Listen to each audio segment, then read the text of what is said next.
Okay, so we're going to try to use the unit circle here to figure out what angle theta would have a cotangent of negative square root of 3. So this should be similar to a couple of the past questions you just did, but what makes this question quite a bit harder is, well, unit circle, we're basically memorizing sine and cosine values.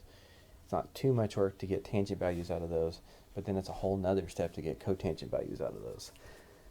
So just quite a bit more work to figure out where this occurs. So the first thing I would do is I would just inch it towards what I am familiar with. If this is cotangent, 1, then this is tangent, and I'm going to recognize it more if I rationalize it. So if I multiply the top by the square root of 3 and the bottom by the square root of 3, it looks a little more familiar. So this really pays off if you memorize your tangent values. But if you do, then, I mean, you're done. You're ready to write in your answers. But if you don't, how I would suggest that you proceed is use all students take calculus to know not to look in quadrant 1 or quadrant 3, because tangent's positive in those quadrants, and this is negative. And hopefully you know in the middle of these quadrants you get 1 or negative 1 for tangent, because sine and cosine are equal. In this case, negative 1, because they're that.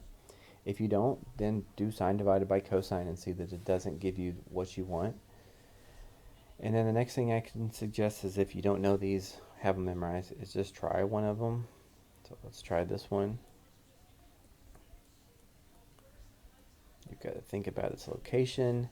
You've got to do sine divided by cosine, and I went ahead and changed it to multiplying by the reciprocal, and I get negative square root of 3. I wanted negative square root of 3 over 3. So that just tells me it's not this one, so it's probably that one. So I can try it out. So just a little bit of guess and check. Sine divided by cosine, and it's a little tedious, and rationalize it, and then you can say, okay, wait, this is what I was looking for, so this location is one of my answers, and that location was, let's see, that would be 330 degrees, or 11 pi over 6. Now you can do the same thing in this quadrant, but definitely the next best thing that you really need to know to save yourself some time is tangent values and cotangent values are the same across the unit circle.